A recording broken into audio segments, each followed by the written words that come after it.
하나님 말씀 마태복음 7장 21절에서 27절까지 말씀입니다.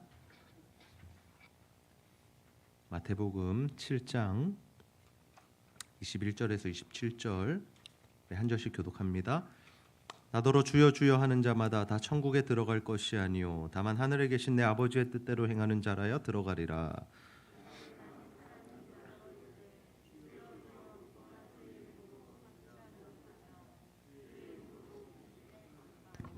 주의 이름으로 많은 권능을 행하지 아니하였나이까 하리니 그때 내가 그들에게 밝히 말하되 내가 너희를 도무지 알지 못하니 불법을 행하는 자들아 내게서 떠나가라 하리라. 그러므로 누구든지 나의 이 말을 듣고 행하는 자는 그 집을 반석 위에 지은 지혜로운 사람 같으리니 비가 내리고 창수가 나고 바람이 불어 그 집에 부딪히되 무너지지 아니하나니 이는 주추를 반석 위에 놓은 까닭이요 나의 이 말을 듣고 행하지 아니하는 자는 그 집을 모래 위에 지은 어리석은 사람 같으리니. 함께 읽겠습니다. 비가 내리고 창수가 나고 바람이 불어 그 집에 부딪힘에 무너져 그 무너짐이 심하니라. 아멘. 이번 주에는 제가 모퉁이돌 선교회 선교 컨퍼런스를 다녀왔습니다. 윤성근 전도사님과 청년 4명이 먼저 출발을 하고요. 저는 목요일 새벽기도 인도를 마치고 아침 일찍 기차를 타고 이동을 했습니다. 가는 길에 유튜브 영상을 보게 되었습니다. 예전부터 좀 보고 싶었던 주제의 영상이었는데 시간이 없어서 잘 보지 못하다가 기차를 타고 가니까 그 시간에 제가 저장해 두었던 그 영상을 보았습니다. 그 영상의 내용이 무엇이었냐면 코로나 이후의 성도들, 특별히 30대, 40대의 성도들의 신앙생활에 대한 내용이었는데 꼭 30대, 40대에 대한 내용뿐만 아니라 전반적인 성도들의 내용이 그 내용에 많이 포함되어 있었습니다. 그 영상에서 사용한 자료 중에 하나가 무엇이었냐면 재미난 것이 있었는데요. 바로 성도들이 교회에 왜 나오느냐라고 물었을 때 그들이 대답한 내용, 그 중에 어떤 이 대답이 가장 많았느냐를 조사한 그 도표를 제가 보았습니다. 제가 한 가지 질문 한번 드려보겠습니다. 여러분 왜 교회에 나오십니까? 여러분 오늘 왜 교회에 나오셨나요? 무엇 때문에 교회에 나오셨습니까? 30대에서 40대까지는요, 마음의 평안함을 위해서 나온다는 사람이 가장 많았습니다. 교회에 나와서 내가 좀 마음이 평안했으면 좋겠다. 정말이 먹고 살기 힘든 시대에 마음이라도 좀 평안했으면 좋겠다라는 마음으로 우리 30, 40대 젊은이들이 교회를 나오고 있고요. 5, 60대 성도님들은 무엇 때문에 주로 교회에 나오시냐면 구원을 받기 위해서다라고 그런 대답을 했더라고요. 뭐 우리에게 꼭 맞는지 아닌지는 잘 모르겠습니다만은 통계가 보여주는 것이 무엇입니까? 대부분 그러하다라는 거죠. 이처럼 사람들은 이 구원을 받는 일에 굉장히 큰 관심을 가지고 있습니다. 교회에 나오는 이유가 뭐라는 겁니까? 내가 구원을 받기 위해서 나온다라는 거죠. 근데 이 마음의 평안도 사실은요, 구원이랑 굉장히 밀접한 연관이 있습니다. 우리가 예수를 믿게 될 때, 우리 안에 하나님의 이 구원이 확신될 때 사람들이 뭐가 오냐면 마음의 평안이 오게 됩니다. 잠시 잠깐의 어떤 평안이 아니라 진짜 하나님 주시는 완전한 평안, 아무 걱정이 되지 않는 그 평안을 누리는 것은 우리가 주님을 만날 때, 구원을 확신할 때 우리에게 주어지기 때문이다라는 거죠. 그렇다면 우리가 다 구원을 위해서, 구원 이후에 있을 어떠한 평안과 만족과 기쁨과 행복을 위해서 우리가 이 자리에 나와서 예배를 드리고 하나님을 믿고 있는데, 그러면 과연 누가 구원을 받을 수 있느냐라는 거죠.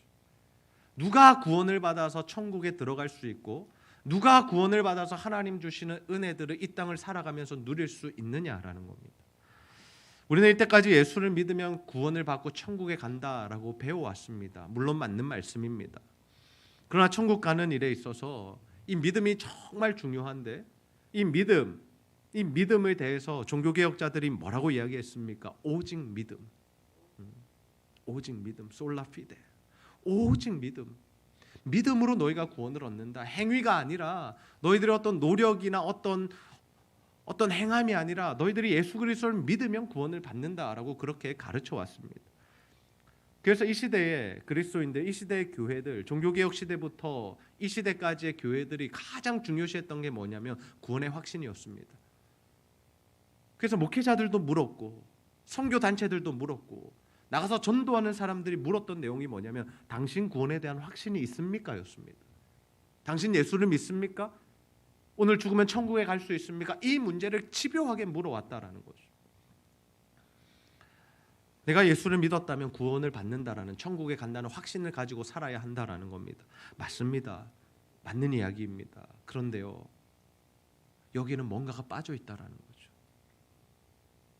하나님의 구원을 설명할 때에 구원의 확신만으로는 설명해 갈 수가 없다라는 겁니다. 주님께서 오늘 우리에게 주신 말씀을 한번 보세요. 마태복음 7장 21절 말씀입니다. 제가 읽습니다. 나더러 주여 주여 하는 자마다 다 천국에 들어갈 것이 아니요 다만 하늘에 계신 내 아버지의 뜻대로 행하는 자라야 들어가리라. 아멘.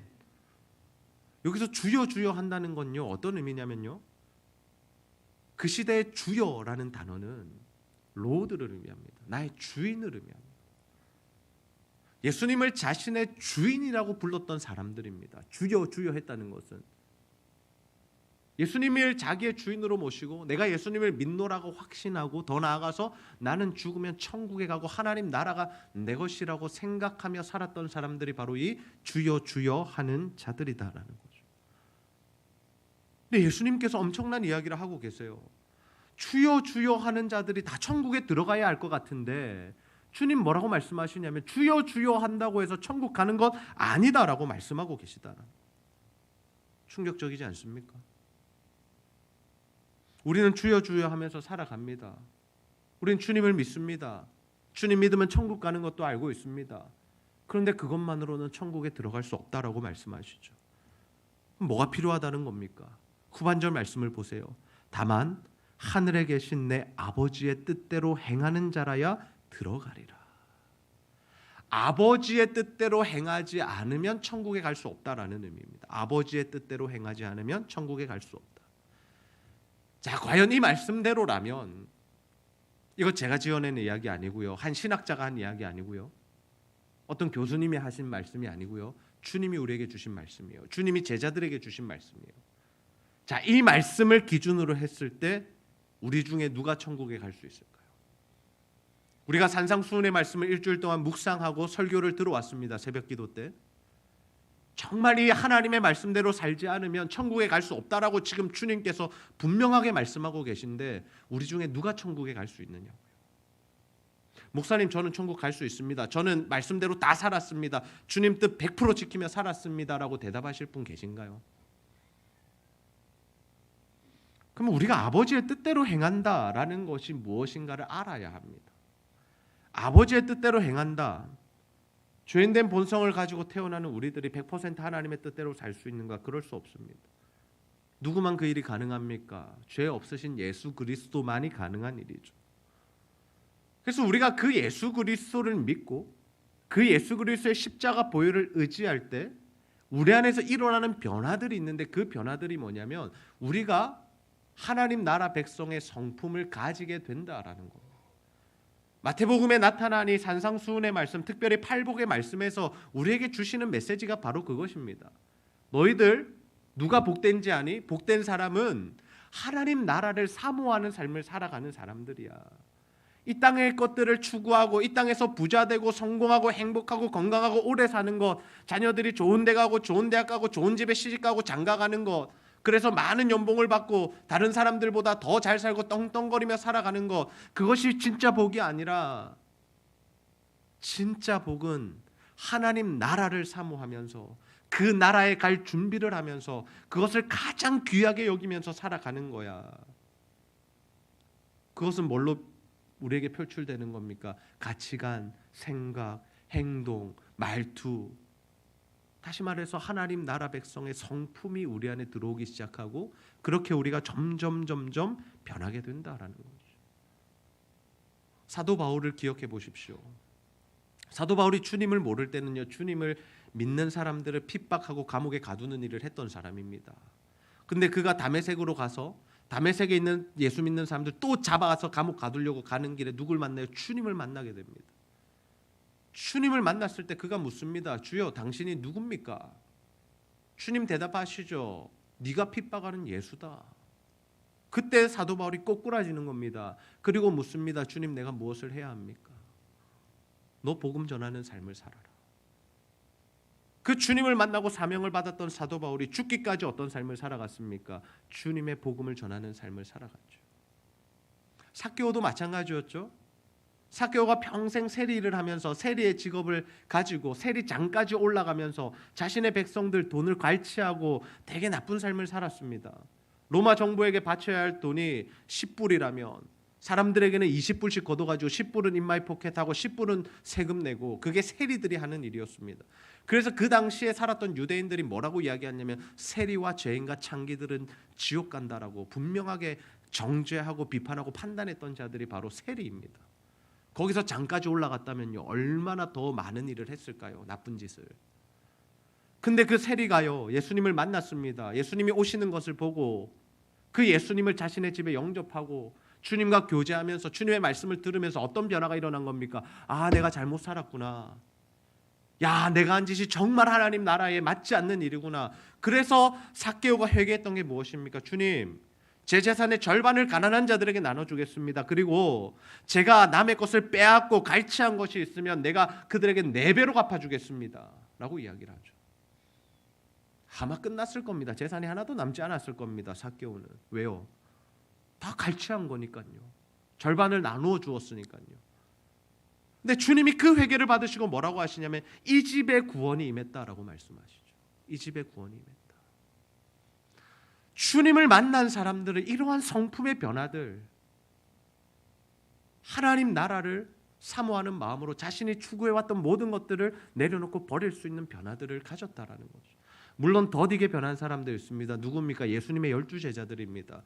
물론 주님이 오라고 하실 때 그물과 아버지와 배도 버려놓고 왔지만, 그 출발점은 좋았지만 3년 동안 따라다니면서도 십자가는 이해하지 못했고, 주님의 십자가 지러 가실 때 전부 다 도망가고, 수제자였던 베드로는 예수님 저주하고 비난하고 나는 저 사람 모른다고 배신했던 사람이죠. 근데 그들에게 성령이 임할 때 어떤 역사가 일어납니까? 목숨 걸고 복음을 전하는 삶으로 변했다라는 거예요. 성품이 변하는 겁니다.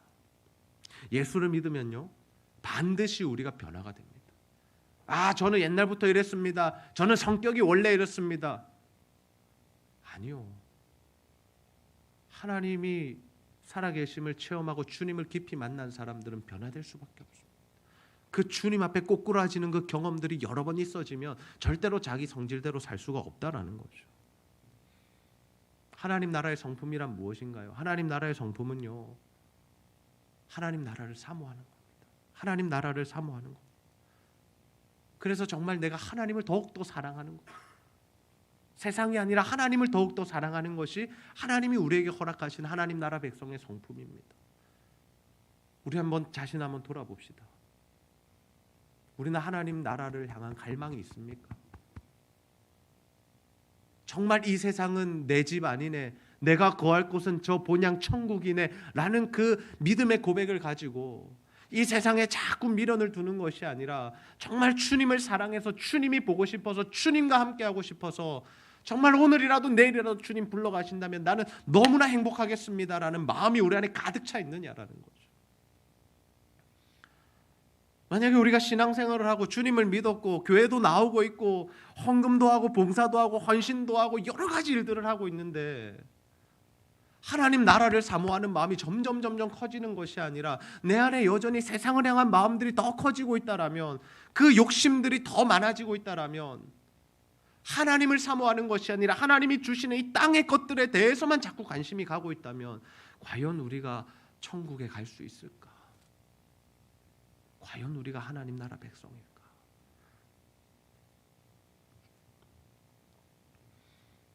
우리가 하나님 나라를 사모할 때요, 우리에게서 모든 것들이, 고통들이, 어려움들이 사라진다고 말씀하시지 않습니다. 팔복의 8번째 내용이 뭐냐면요, 의를 위하여 고난과 박해를 당하는 자에 대해서 말씀을 하세요. 예수를 믿는다는 게 뭐냐면요, 자꾸만 부딪히는 것을 의미해요. 뭐와 부딪히게 될까요? 세상과 부딪히고 세상의 가치관과 부딪히고 예수를 믿지 않는 사람들과 부딪히게 돼요. 싸운다라는 의미가 아니에요. 데모하자는 의미가 아닙니다. 어떤 의미냐면요, 내가 하나님 나라를 사모하다 보니까 기준 자체가 달라지게 된다라는 겁니다. 생각 자체가 달라지게 된다라는 겁니다. 그래서 가족들도 이해하지 못하는 삶을 막 살 수 있습니다. 쟤는 왜 저래? 다른 사람들이 예수 믿어도 저렇게 별나게 안 하던데 쟤는 왜 저렇게 별나게 신앙생활을 해? 근데 예수를 제대로 믿으면요, 하나님을 제대로 알게 되면요, 별나질 수밖에 없습니다. 왜요? 내 안에 그 하나님 나라에 대한 사모함이 크기 때문에요. 별날 수밖에 없어요. 다른 사람들이 보기에 조금 이상해 보일 수도 있습니다. 그게 하나님 나라에서는 정상이라는 거예요. 정상. 별나지 않은 것이 하나님 보실 때 비정상이지, 별난 것이 정상이라는 거죠. 어제도 우리가 붕어빵 전도를 하고 왔습니다. 우리 교회 부흥을 위해서 이곳에 와서 전도한 게 아니고요, 우리 교회 교육자, 장로님들, 성도들 10명 이상이 아이들까지 끌고 가가지고 밀양에 가서 복음을 전했어요. 그 사람들이 우리 교회 올 사람들이냐고요? 아니잖아요. 근데 왜 그러고 있냐고요? 하나님 나라를 사모하니까 그 영혼도 귀한 겁니다. 그 영혼이 예수 믿고 천국 가기를 원하는 마음으로 우리가 가서 복음을 전하고 기도해드리고 붕어빵을 구워드리고 그렇게 하는 거죠. 저희만 갔나요? 아니요. 거제도, 통영, 대전 이런 데서 막 오는 겁니다. 뭐 하려고요? 한 영혼 살리려고요. 별나지 않습니까? 별나지 않나요? 여러분 보시기에는 좀 별나 보이지 않나요? 하나님 보실 땐 그게 정상이라는 거죠. 눈만 뜨면 예배 드리고 싶고, 시간만 나면 복음 전하고 싶고, 교회 오면 헌신하고 싶고, 돈만 생기면 다른 사람 도와주고 싶고, 병이죠. 근데 주님을 깊이 만날수록 이 병이 점점 더 커지게 된다는 거죠. 어제 우리 교회 한 성도님과 같이 차를 타고 오면서 우리 장로님이신데 이렇게 말씀하시더라고요. 일주일에 하루를 생업을 내려놓고 교회에 나와서 복음을 전하겠습니다 결단하시더라고요. 정말 바쁜 사업 가운데서도 주님을 향한 마음, 그 마음을 받으니까 이 지역에 나가서 죽어가는 영혼들 살리고자 하는 마음으로 내가 주일 외에도 하루를 더 헌신해서 복음 전하겠다.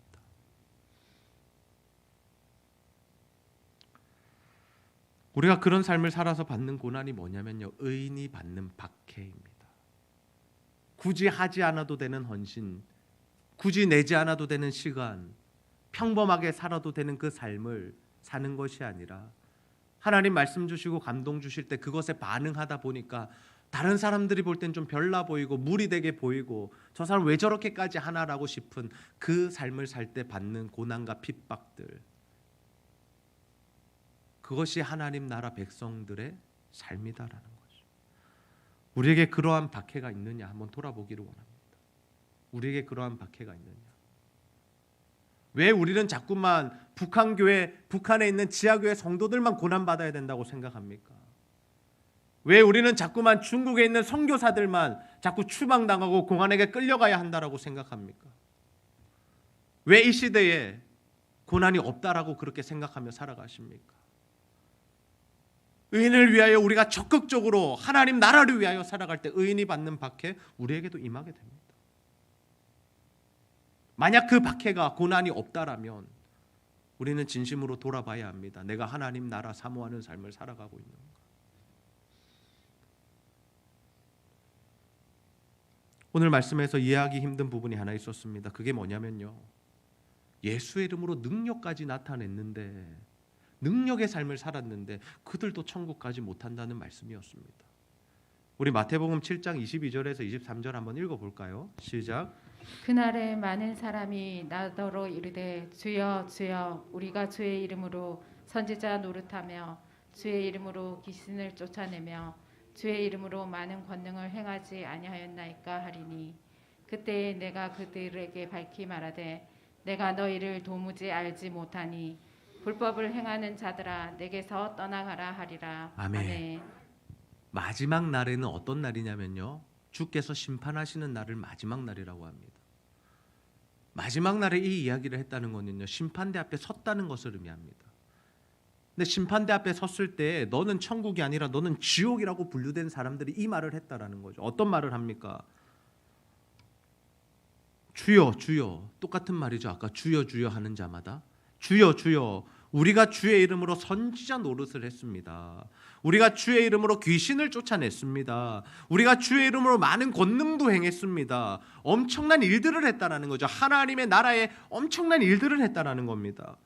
근데 그때 주님께서 뭐라고 대답하시느냐? 그때에 내가 그들에게 밝히 말하되 내가 너희를 도무지 알지 못하니 불법을 행하는 자들아 떠나가라 라고 말씀하셨다라.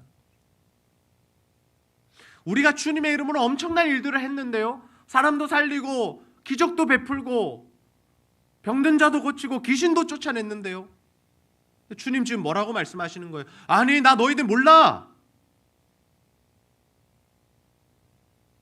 나 너희들 몰라. 우리가 예수 믿으면서 사실 이 모습 추구하지 않습니까? 주의 이름으로 뭔가 역사를 나타내고 싶지 않습니까? 능력이 막 나타나는 삶을 원하시진 않습니까?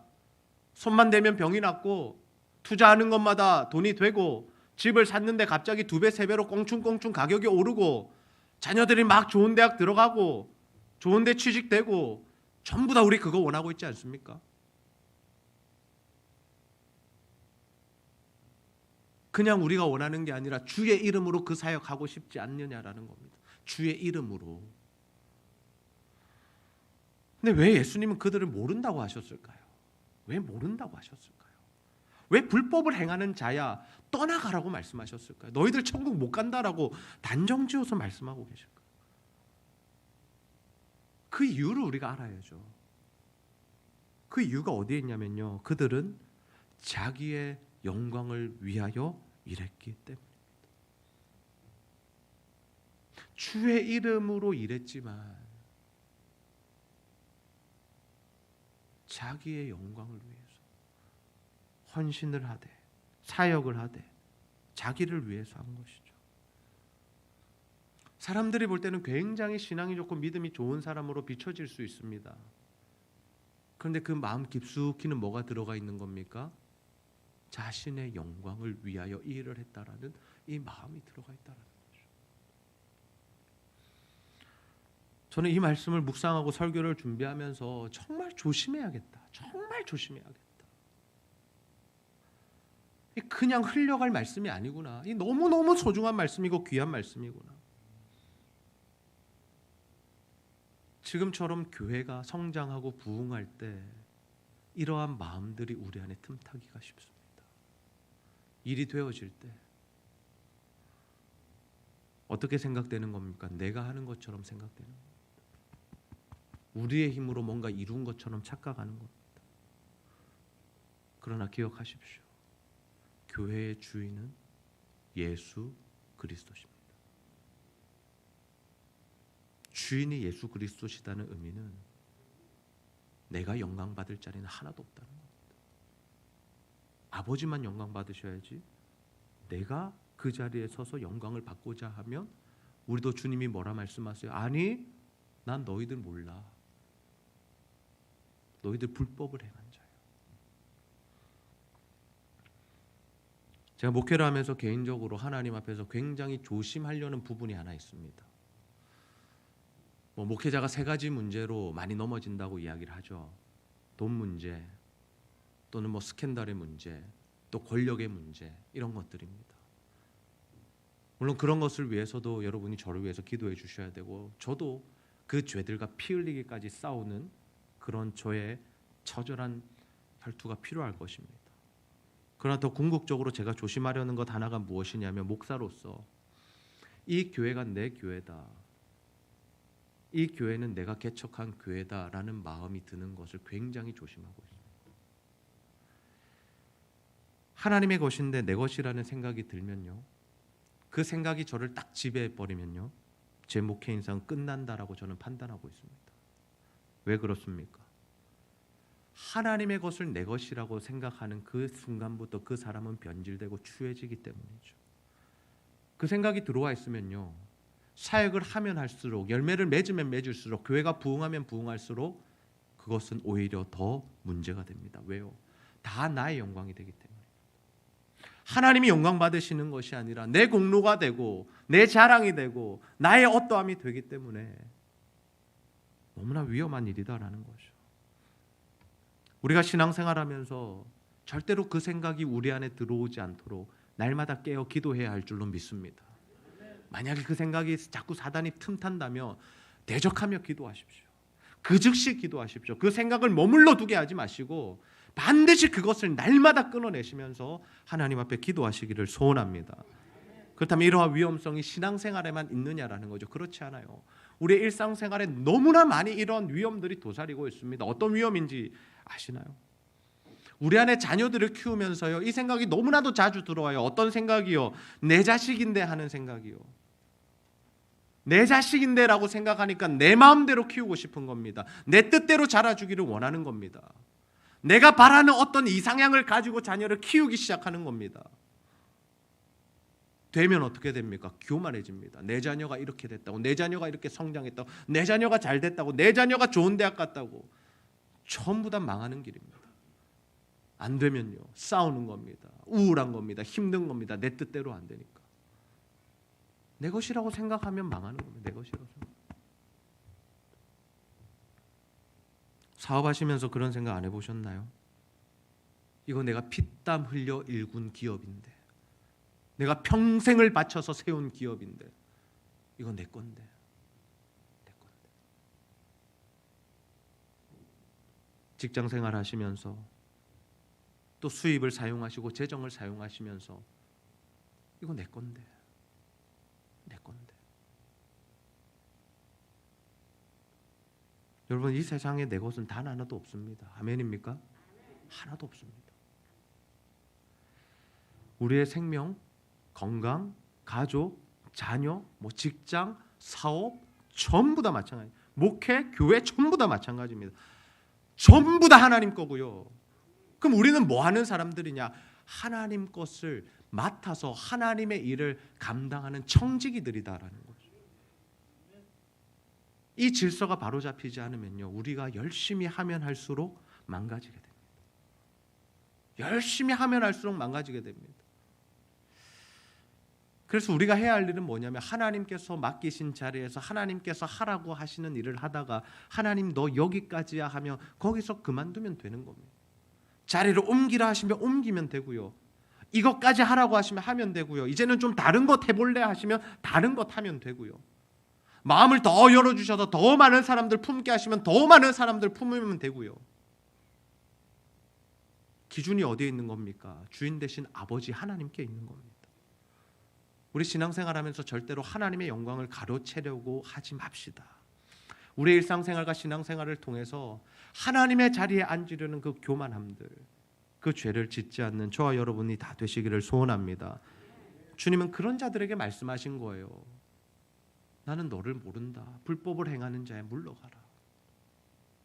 그렇다면 우리는 어떻게 살아야 할까요? 답이 여기에 있습니다. 마태복음 7장 24절 25절 함께 읽겠습니다. 그러므로 누구든지 나의 이 말을 듣고 행하는 자는 그 집을 반석 위에 지은 지혜로운 사람 같으리니 비가 내리고 창수가 나고 바람이 불어 그 집에 부딪히되 무너지지 아니하나니 이는 주초를 반석 위에 놓은 까닭이요. 아멘.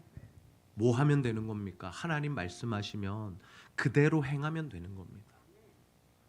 하나님 말씀하시고 성령께서 감동 주시면 아멘 하고 순종하면 되는 겁니다. 그러면요, 비가 오든 바람이 불든 그 집은 무너지지 않는다라는 거예요.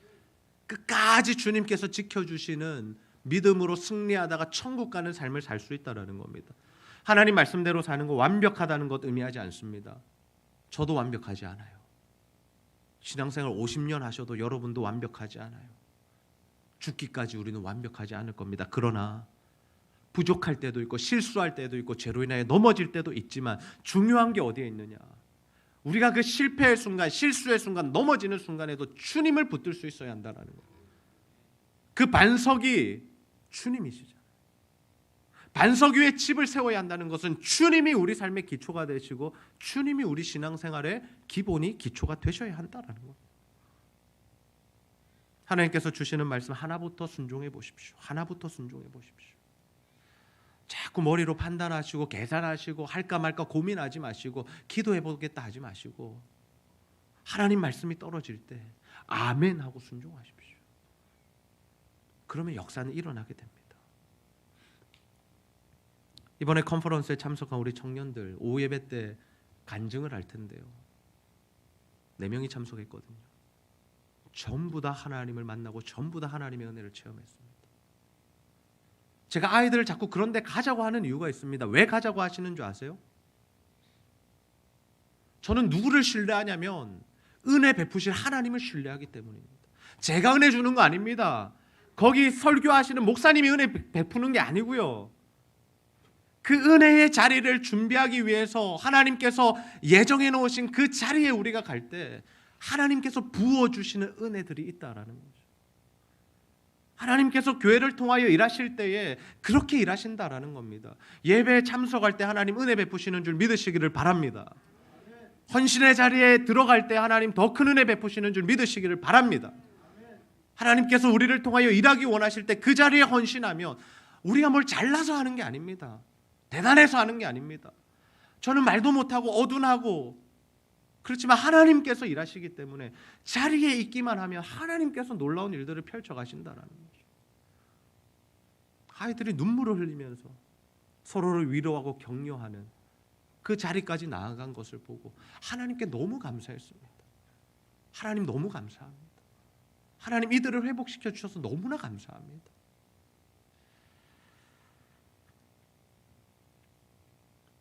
우리가 하나님 말씀에 순종하는 삶이 없는 것을 뭐라고 말하냐면요, 모래 위에 지은 집이라고 설명합니다. 모래 위에 지은 집은요, 반석 위에 지은 집과 똑같아요. 똑같아 보여요. 번지르르하고 좋아 보이고 평수도 넓고 엄청 좋아 보입니다.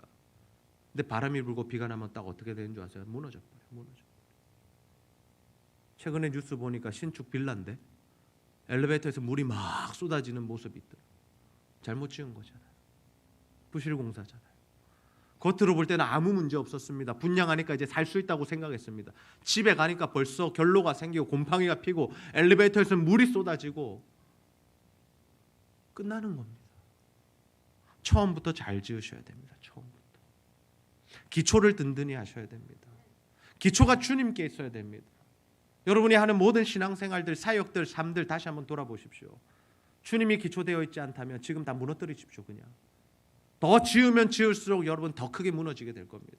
다 무너뜨리시고 처음부터 시작하십시오. 겸손하게 주님 앞에 엎드리는 것부터 시작하시고 말씀 묵상부터 시작하시고 설교 말씀 듣고 메모해서 기록해서 그 말씀 붙들고 순종하는 것부터 시작하십시오.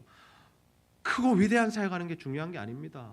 주의 이름으로 귀신도 쫓아내고 사역도 했다 하지만 주님께서 모른다 하시면 끝나는 인생이 되는 겁니다. 우리 처음부터 하십시다.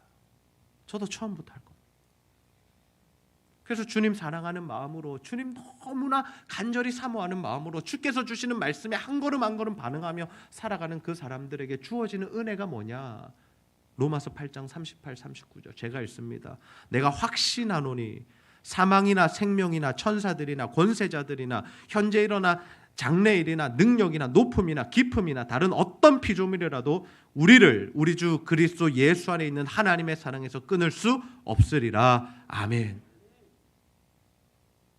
하나님 안에 거하는 자들, 기초를 주님께 둔 자들, 하나님 사랑하는 마음으로 살아가는 자들, 그래서 한 걸음 한 걸음 주의 말씀에 순종하며 걸어가는 그 삶을 사는 자들에게 주님께서 약속하신 말씀이 뭡니까? 그 어떠한 것도 너를 그 하나님의 사랑에서 끊을 수 없어. 이게 바로 구원받은 백성들이 받아 누리는 은혜다라는 거죠. 오늘 설교를 들으시면서 부담스러우실 겁니다. 마음이 찔리실 겁니다. 이런 표현 죄송합니다. 불쾌하신 분들도 계실 겁니다. 그런데요, 그러면 다행입니다. 그 부담과 찔림은 선한 양심에서 오는 찔림이기 때문입니다. 그 부담과 그 마음의 좀 어려움들은 우리 안에 계신 성령께서 주시는 근심이기 때문입니다. 이러한 설교를 들으면서도 아무런 반응이 없거나 나는 다 구원받았는데 나는 천국 갈 수 있는 나는 하나님의 말씀대로 잘 사는데 하는 사람들이 진짜 문제인 거지. 오늘 말씀을 들으시면서 부담이 되시고 좀 불편하신 분들은 하나님 안에서 지금 소망이 있으신 분들입니다. 그럼에도 저는 목사로서 이 주의 말씀을 전합니다. 부담스러울 걸 알면서도 전했습니다. 왜 그렇습니까? 제가 해야 할 일이기 때문입니다. 목회자의 역할은요, 성도들이 듣기 좋은 이야기 해주는 자리가 아닙니다. 돌에 맞아 죽더라도 주의 말씀을 전하고 복음을 전하는 것이 저의 자리입니다. 여러분과 인간적인 관계가 멀어진다 할지라도 하나님과 가까워질 수 있다면 저는 그 일을 할 것입니다. 우리 천국에 가기 위해서 필요한 것은 무엇입니까? 단 한 가지 말씀으로 정리하겠습니다. 아버지의 뜻대로 행하셔야 됩니다. 아버지의 뜻대로 사십시오. 주님을 기초에 두고 주님 사랑하는 마음, 하나님 주신 말씀, 감동들 하나부터 순종하십시오. 내가 이것도 했습니다, 저것도 했습니다 말씀하지 마십시오. 그것 때문에 천국 못 가실 수도 있습니다. 내가 했다고 생각하지 마십시오. 자신의 의를 드러내지 마십시오. 처음부터 시작합시다. 다시 주님 앞에 엎드립시다. 주님, 은혜 베푸십시오. 하나님의 그 은혜와 사랑에서 우리를 끊어내지 마시고 우리가 하나님 나라 가는 그날까지 우리의 삶을 인도해 주십시오. 여전히 연약하고 부족하지만 또 우리는 죄짓고 넘어지겠지만 끝까지 주님 붙들겠습니다. 반석이신 주님을 붙들겠습니다. 주님 우리를 구원의 길로 인도해 주십시오. 그 기도의 제목을 가지고 날마다 살아가는, 그래서 마지막 날에 주님께서 우리를 모른다 하지 않으시고 우리에게 영원한 생명을 허락하시는 그 복을 받아 누리는 저와 여러분 다 되시기를 주님의 이름으로 축복합니다. 우리 시간 내구주 예수